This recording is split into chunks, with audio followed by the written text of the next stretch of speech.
Catus, Maximus here. This time just a little video about this old school Skil 548. This is probably from the 1980s, somewhere around there. The Skil Red Label era.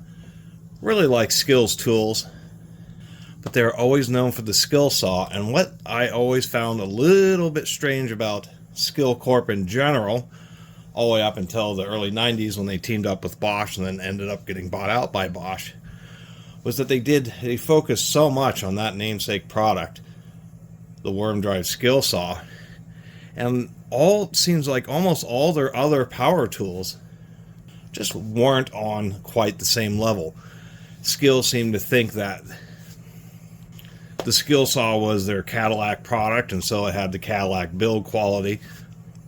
But it's almost like they didn't think they were really going to be able to compete with the Black & Deckers, Milwaukees, Porter Cables, Rockwells of the era.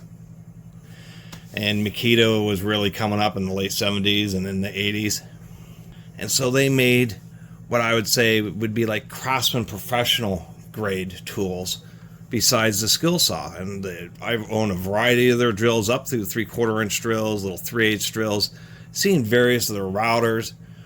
I think a long time ago in like the 60s or 70s, they did have a warm drive belt sander that was supposed to compete with the Porter Cable Rockwell 500 series warm drive belt sanders, but they just weren't quite as good. They were not home utility grade, but they just weren't great.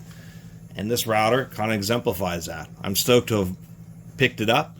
It's a lightweight little, I would say it's a compact router, but it's really a trim router body with a standard router base.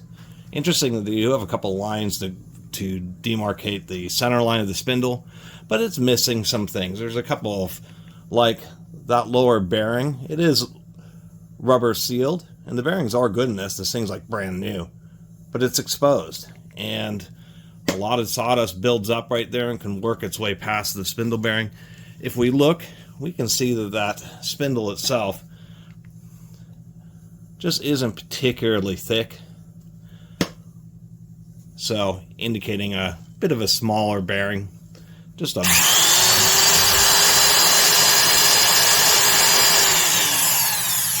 does sound halfway decent, once again because it's basically like new.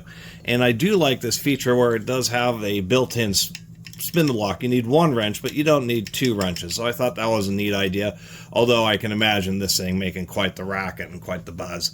Although it has a really thick bottom plate, I do like this little cast base, but once again, it's like a trim router in a big router base.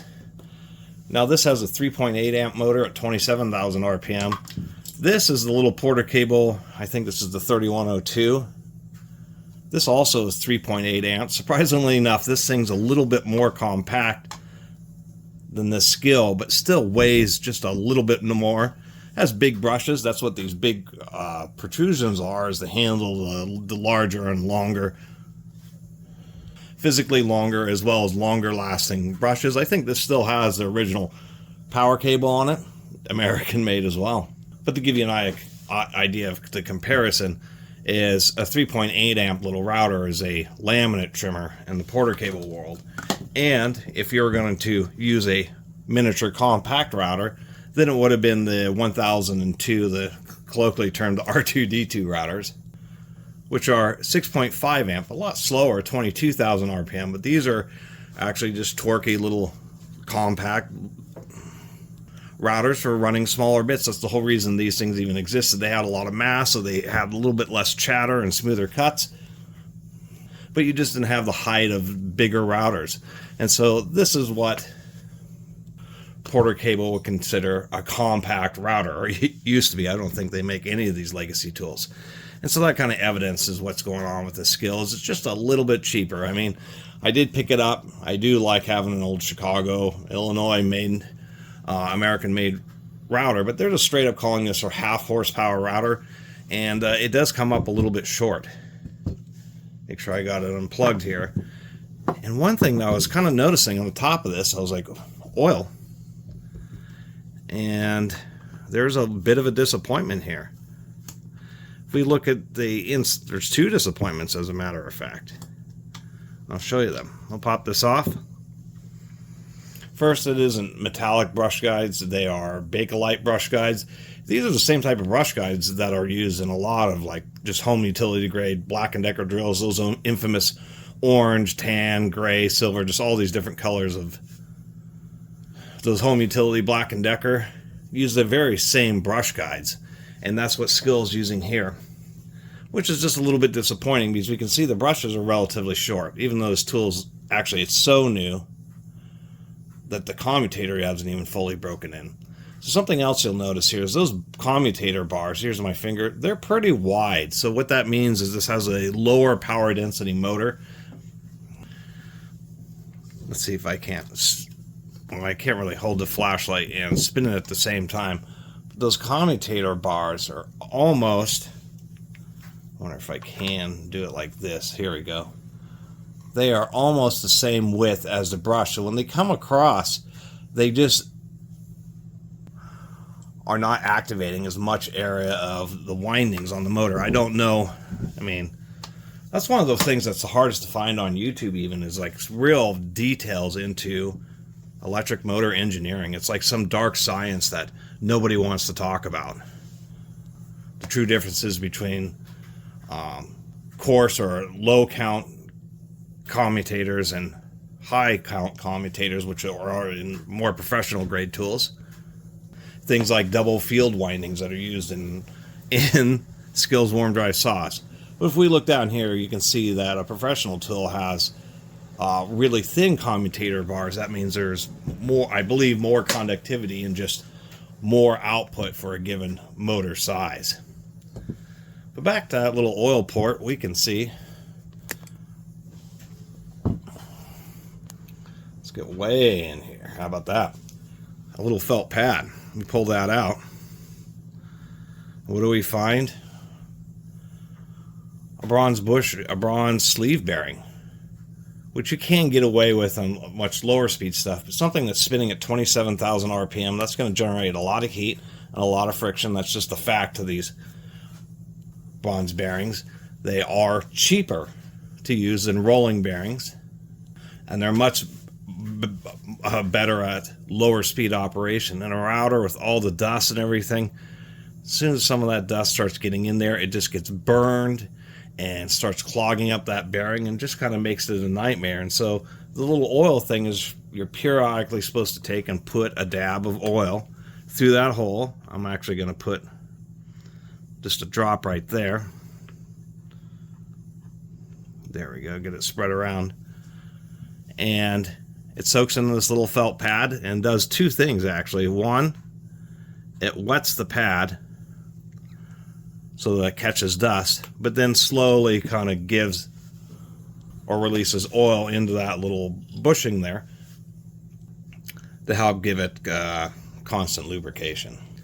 And on a little tool like this, they really shouldn't have cheaped out like that. I mean, it was just one bearing, and that's the kind of the thing. That's why I have never really been I collect Skil saws, but so many of their other tools I only pick up when they're like this little router, which was $10, and I could see that it was barely used, so I thought it'd be cool to add to the collection. And so I already kind of now have had my expectations more or less set, where, you know, it's what you expect from Skil. It's pretty decent quality. It does have an all-metal motor housing, but it's really just more of an overblown, it's a laminate trimmer with a bigger base, rather than actually being something that would be considered a heavy-duty compact router. Oh, one other thing I was going to mention is more proper routers. What they have, there you go, you can see that they have that steel ring, and what that does is, since the center of the bearing is what's turning, they thread that steel ring on, and what that does is provide a convolution. Since it's spinning, any dust that gets in there gets thrown outwards and prevents its way from working into the bearing. And that's just like a basic thing that exists on any router that is worth its salt. On this one, they use a nose piece, and it has a really well machined and tightly cast section down there to serve the same purpose. Should run a little bit smoother with being freshly oiled.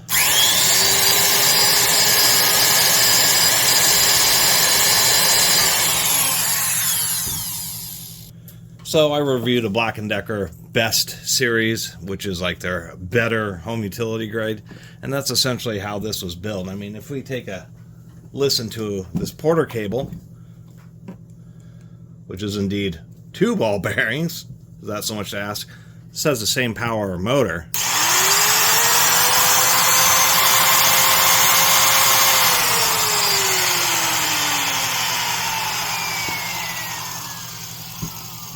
This little Porter cable just sounds like it's running faster, even though it's only a few RPM.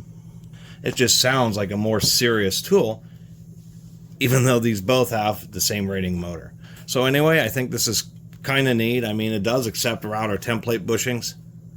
If anybody ever wonders why there's these small or these about inch or inch and a quarter holes, is these are all meant to take router template bushings. So anyway, that's my little video. Really appreciate everybody who's been watching. See you next time.